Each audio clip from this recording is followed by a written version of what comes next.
Sly Stallone, Sylvester Stallone, Rocky. Rocky's story is this even, right? But Sly's is too. Sly's a good friend of mine. And when I first met him years ago, he's listening to my tapes and stuff, and he invited me over for dinner. We started talking. And I said, you know, I've heard your story from other people, but I really love to hear it from the horse's mouth. I don't know how much is mythology, you know, urban myth, and how much is true. So he told me his whole story. He said the essence of it, though, was he said he knew his whole life what he wanted to do since he was very, very young. He wanted to be in the movie business, period. I mean, not just TV, movies. And he said why was, for him, it was a chance to have people not only escape, but to inspire people. And by the way, that drive is what made most of his movies, inspire people to what they're capable of, to overcome unbelievable obstacles, because in his own life he felt like he did that. When he was born, he was pulled out by the forceps. That's why he looked the way he did. That's why he talked the way he did. And he said, so I really want to do that. And he said, I knew why I want to do it, and I wasn't willing to settle for anything else. And he said, what happened was, I went out to try and get jobs, and it's not like I went, hey, Adrian. They went, you're a star. It didn't work out real well. They looked at me and said, hey, you're stupid looking. Do something else. You know, what is this talking like this? There's no place for you in that stuff. You're never going to be a star in the movies. You're insane. No one's going to want to listen to somebody who looks dopey and talks out of the side of their mouth. Right? And he got no after no after no after no. He said, I was thrown out more than 1,500 times of agents' offices in New York. I said, there aren't 1,500 agents in New York. He said, I know. I've been to them 5, 6, 7, 8, 9 times. He said, I remember one guy went in there, and I got in there at 4 o'clock, and he wouldn't see me, so I stayed there, and I would not leave. And I stayed overnight. They came back the next morning. I was still sitting there. He said, that's how I got my first job. The guy said, fine, come in here. And he sat down, and he went through this, and he gave my first movie. I said, oh, really? I thought Rocky was your first movie. He said, no, this other movie, I'd never heard of it. He said, I said, well, what character did you play? He said, well, I was in it for about 20 seconds. I was a thug that somebody beat up. He said, because they made me feel like, you know, people hate your guts. You getting beat up will be a good thing. And he did like 3 movies like that. Never got anything. Kept going out. Rejection, rejection, rejection. So finally he realized it wasn't working. So he changed his approach. He said, I was starving, by the way. He said, I couldn't pay for even to have heat in my apartment. My wife was screaming at me every day to go get a job. I said, well, why didn't you?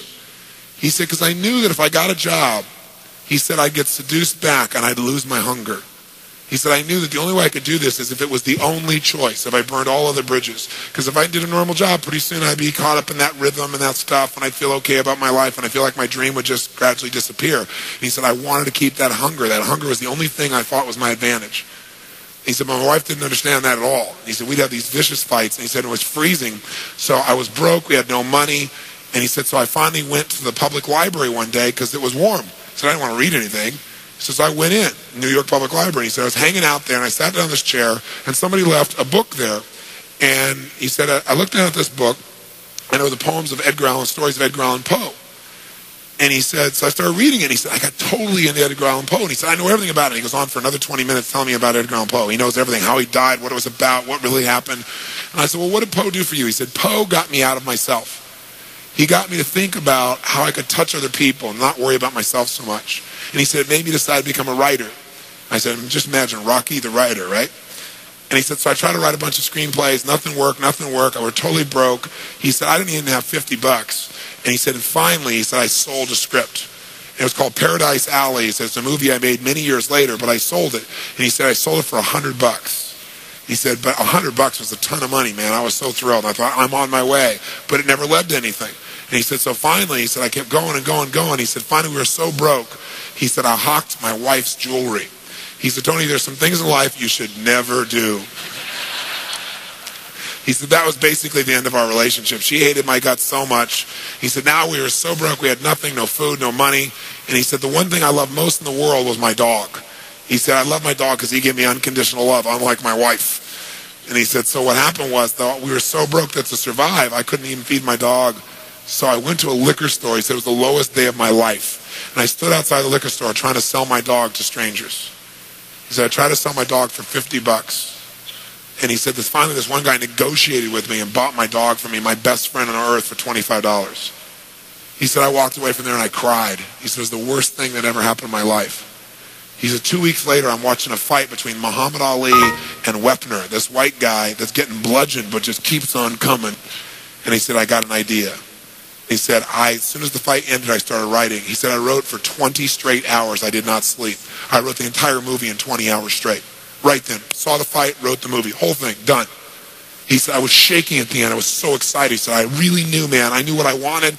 I knew why I wanted it. He said, just like you teach that formula. He said, but I said, man, I took the action. Now it's time to deliver.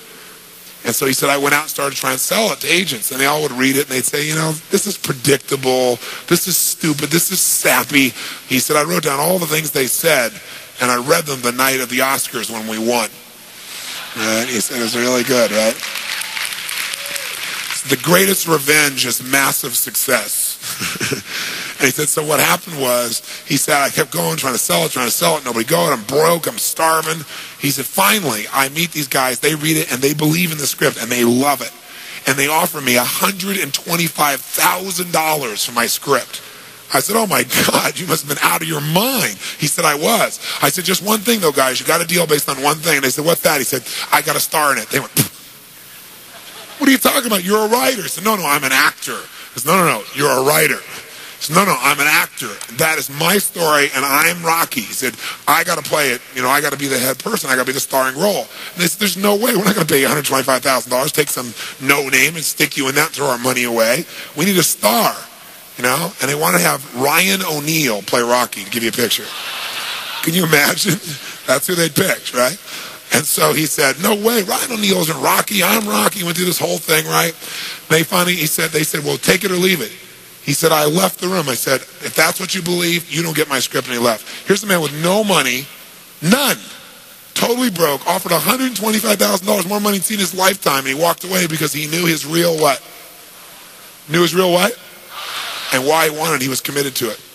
So he said they called him a few weeks later, and they came and brought him back, and they offered him $250,000 not to star in his own movie. He turned it down, $250,000. They came back, their final offer was $325,000. They wanted this thing. He said, not without me, and they said no. They finally compromised, and they gave him $35,000 and points in the movie, because they said, if this is going to happen, then you're going to take the risk with us. And the bottom line is, we don't think it'll work, but at least we won't spend a bunch of money on you. And then they only spent $1 million to make Rocky, and it grossed $200 million at the time. Right? I mean, it was done pretty well. But what's interesting about this is, I said, what'd you do? I mean, even $35,000, it's not $250,000. That's a lot of money when you don't have $25. I said, what's the first thing you did? I figured you went out and partied or something. He said, I went to that liquor store for 3 straight days and hoped that the man who had my dog frequented the store. He said, because I want to buy back my dog. I thought that was so cool, right? That was really cool. I said, what happened? He said, third day I was there, this guy walks by, and I see him, and I can't believe it, and there's my dog. And I looked at him, and I said, sir, remember me? And he said, it had been about a month and a half by the time this had all come about. And he said, remember me? You know, I'm the guy that sold you the dog. I goes, yeah, I love the dog. He said, look, he said, I was so broke, I was starving. He's my best friend. I'm sure you love him too, but I got to have him black. Please, I beg of you. He said, I'll pay you $100 for the dog. I know you paid me $25, but I'll give you $100. And the man said, absolutely not. No way. It's my dog now. You can't buy him back. Right? And Sly said, you know, Tony, you know, he said, know your outcome? I said, yeah. He said, I knew it. And he said, I kept changing my approach. So I went, $500 for the dog. The guy said, absolutely no way. He said, $1,000 for my dog. The guy said, no amount of money on earth is ever going to get this dog for you. I said, what'd you do? He said, I knew my outcome, right? Because he listened to tapes, kept to him. He said, I decided to take massive action. He said, I got my dog. I just kept changing my approach, so I got it. I said, what it cost you? $15,000 and a part in Rocky. The guy's in Rocky.